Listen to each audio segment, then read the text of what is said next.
So this first section I was going to read is part of the introduction. Take a sip of water.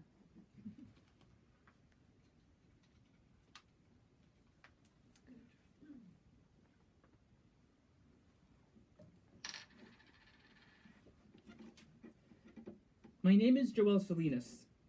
I'm a neurologist and a polysynesthete, a person with multiple forms of synesthesia. Through mirror touch synesthesia, one form of synesthesia, my body physically feels the experience of others, sometimes betraying me, losing me in the people I see before me.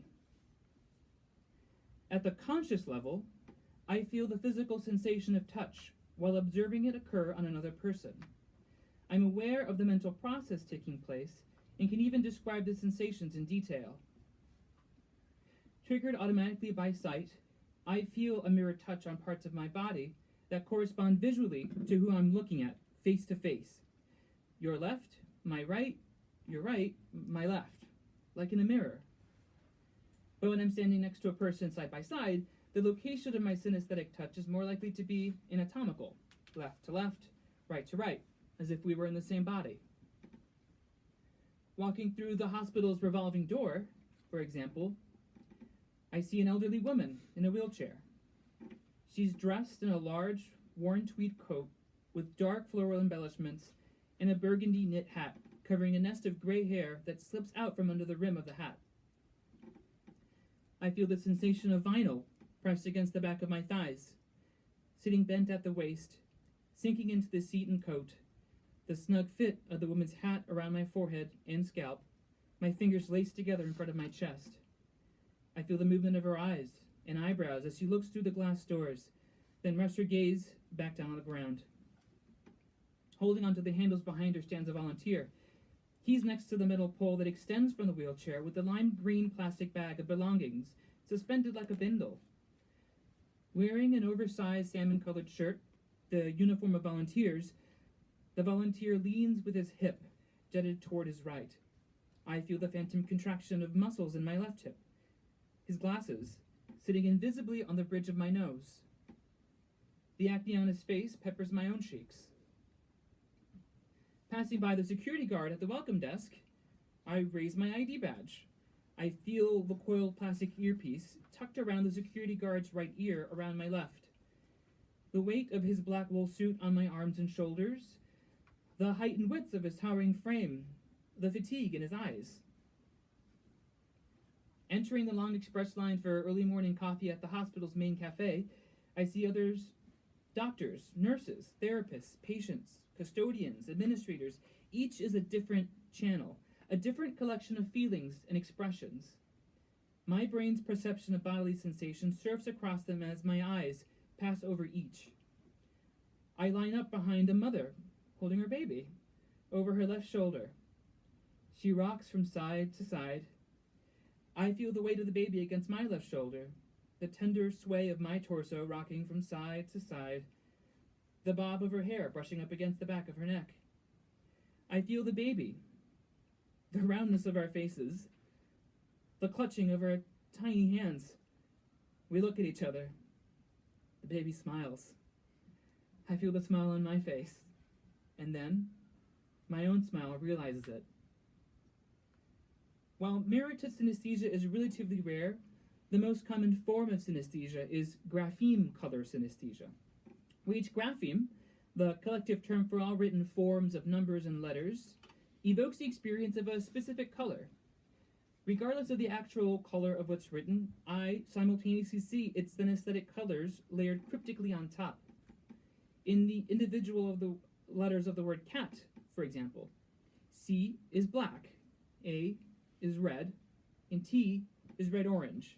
And collectively, the word cat evokes clouds of color from each letter, which appear as a nebulous black haze with puffs of red and Montana dust. My synesthesia also goes beyond neurologically colored numbers and letters. I can perceive motion as sound, music as color, taste as shapes, as well as a wide variety of other exotic manifestations. About 4% of the general population have some form of synesthesia, including the physicist Richard Feynman and the music producer, Skrillex. Though synesthetic traits can exist in anyone, there seems to be a historically higher prevalence of synesthesia among artists. The ranks of legendary musicians with synesthesia include Jimi Hendrix, Stevie Wonder, Billy Joel, Tori Amos, and Eddie Van Halen, to name a few.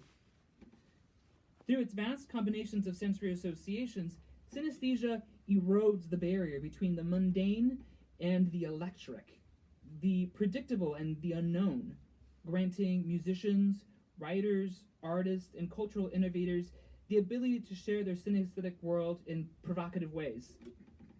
Franz Liszt, for example, famously conducted his orchestra with requests for more violet tones, while Marilyn Monroe reportedly saw colorful vibrations with sound. In his autobiography, Vladimir Nabokov explained in vivid detail his correlation between colors and the alphabet, gorgeously describing the letter S as a curious mixture of azure and mother of pearl. I, on the other hand, experience the letter S like a fall squash, an autumnal mixture of yellow and orange, an amber-toned sibilant. A more complicated layer of my synesthesia is referred to as ordinal linguistic personification. In my case, every grapheme has not only a unique color, but also unique human characteristics. This is especially true of numbers. I consider numbers familiar friends. They exist in my world with innate and diverse personalities, like the number 3, a modest indigo that shies from its true potential. And in reverse, everyone I meet is tied to a synesthetic experience that is similar to what some might call an aura, where everyone is connected with images of at least one color, which is instantly linked to his or her corresponding numbers in varying sizes and configurations, creating a mosaic of colored numbers.